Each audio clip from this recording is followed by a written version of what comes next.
Have you ever worked on a problem, worked hard, put a lot of effort into it, and at the very end learned that that wasn't really the problem at all? In fact, the biggest challenge to creative thinking is getting the challenge right. And why this is so important is most of us get it wrong. So, this first step is actually the most important step in creative thinking. What we're going to have to do is look at our challenge and take it apart. Find the heart of the challenge.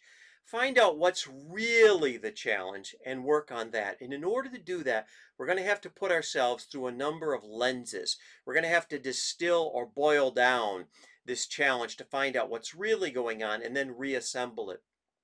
The way we're going to do that is we're going to start out by looking at the challenge itself and the project itself and what does the project really have to achieve. Then we're going to also look at our relationship to the project. Are we really committed to this? Are we the right people to be working on this project? We're going to spend some time then looking at what we really know and what we don't know, because another one of the big problems we have in creative thinking is we assume we know some things that we really don't, and we actually have to go out and find out about them. Then we're going to have to look at all the key elements that we've now learned. What are the key things that we're trying to do? And we're going to have to recraft our challenge statement so that it's concise, it's aspirational. Remember, we want to do something really innovative, right? So we're going to have to really push here a little bit, but it's also achievable. And that's going to be the real balance we're trying to achieve here. Because if our challenge statement is too tight, it won't leave us any real room for innovation. And if it's too loose or too aspirational, it will not be achievable. So we're trying to get the scope of this challenge right.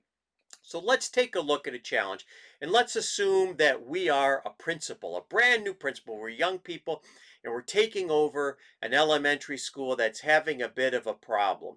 So the school board has given us a challenge, and here's the challenge statement.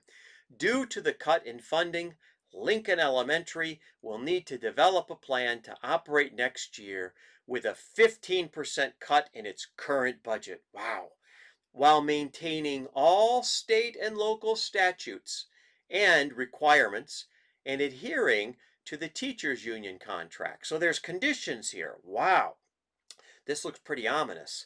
So we're going to have to think through this whole challenge statement and see what we can do with it. Well, the first thing we're going to do, so we're going to clarify the project itself, right? We're going to look at the project itself and we're going to say, what's the challenge or opportunity here? Well, it's to radically change how the school operates. That's the challenge, right? And is it real? Well, of course it's real. It's in the budget. Well, why am I working on this challenge? Well, it's my job. And also I care. I care about this. This is sort of my mission in life. I care about young people and children. And is it worth doing? Well, of course it's worth doing. And what do I hope to accomplish or gain or resolve from all this? Well, I want to give students a first-rate education. I want to succeed at this.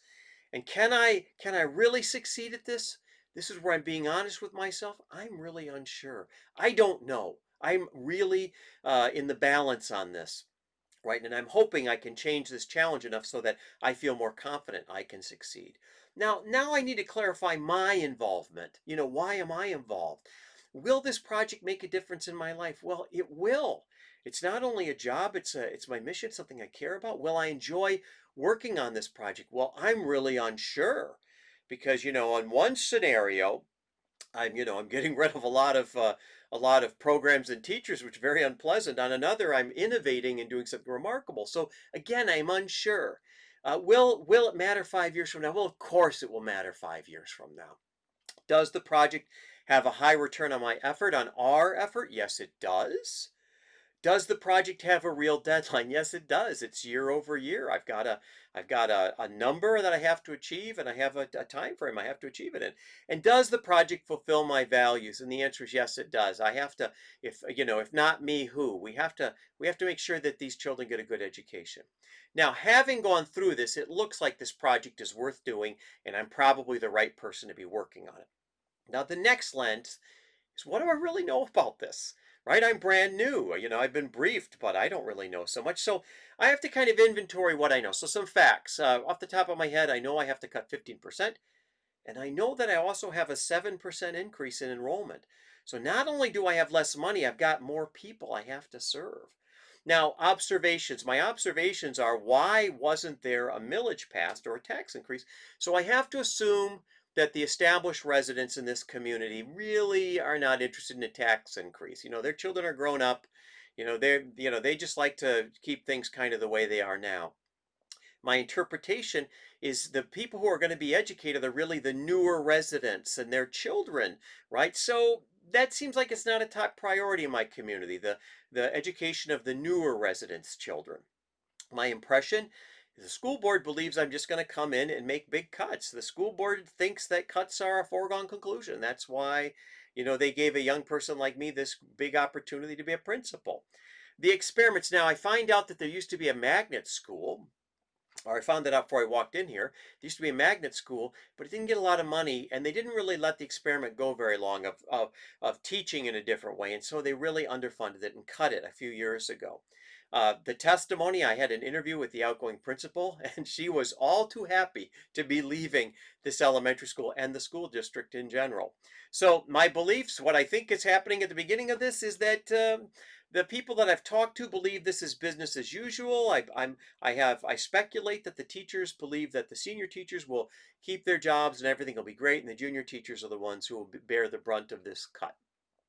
So what do I still need to know? Well, I need to know just about everything because I'm brand new here. And remember, my challenge statement's a work in progress, so it's going to be adjusted as I go along. So what I still need to know, are there other sources of support? Are there philanthropists in the community, businesses, etc.? There's something I can do with other resources. Are there things I can't change by law? What really are the parameters for this? Is there a pro-change constituency I can turn to? Are there some teachers who really care? Some school board members who care? What technology assets can I access? Are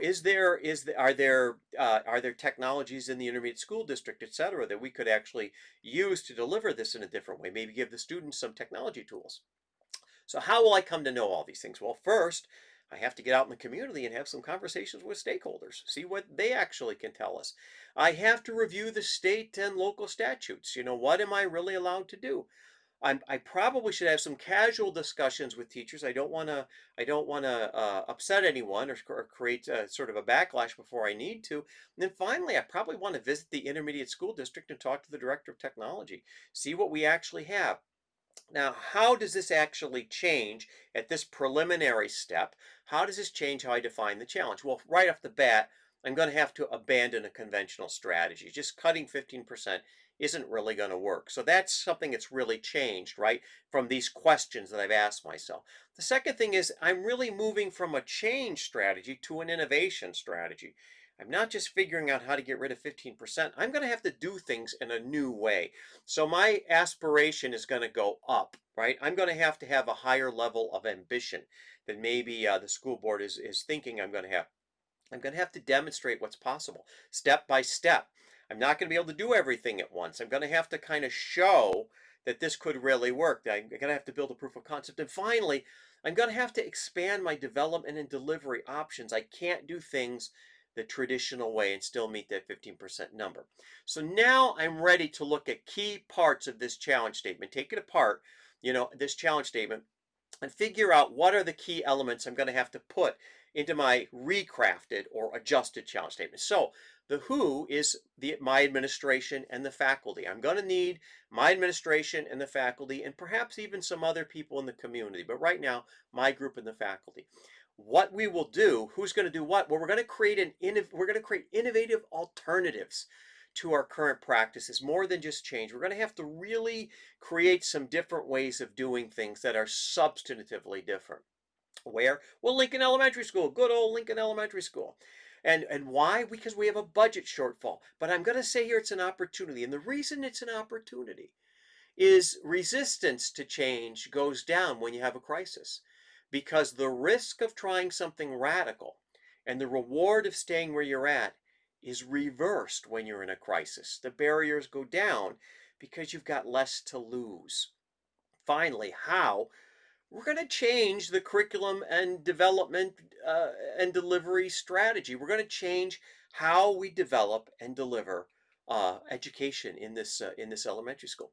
So now we're ready to adjust our challenge statement.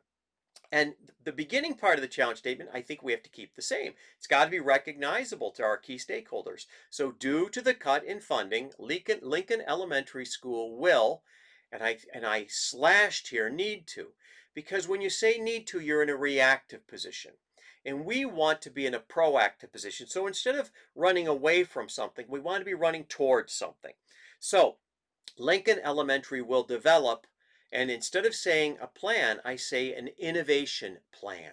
So I'm explicitly saying we're going to innovate. An innovation plan to operate next year with a 15% cut in its current budget. So all I've done is tweak the first part of the statement, but you'll notice I chopped the end off the challenge statement and I put a different end on it to be more specific, to be more aspirational and also achievable. This will be accomplished by using existing district resources. So we're not hoping that the cavalry comes. We're being realistic about it and enlisting untapped sources of support, right? So we're looking at maybe some other things that we haven't drawn on before, right, that are available to us to create alternative forms of curriculum development and delivery while adhering to statutes and requirements. So let's repeat this last piece again. This will be accomplished by using existing district resources and enlisting untapped sources of support to create alternative forms of curriculum development and delivery while adhering to statutes and requirements. So now I have something that's very clear, that's getting to the heart of the challenge, that's achievable, and most importantly, it's aspirational so that everyone involved knows exactly what we're trying to achieve, and most importantly, why we're trying to achieve it.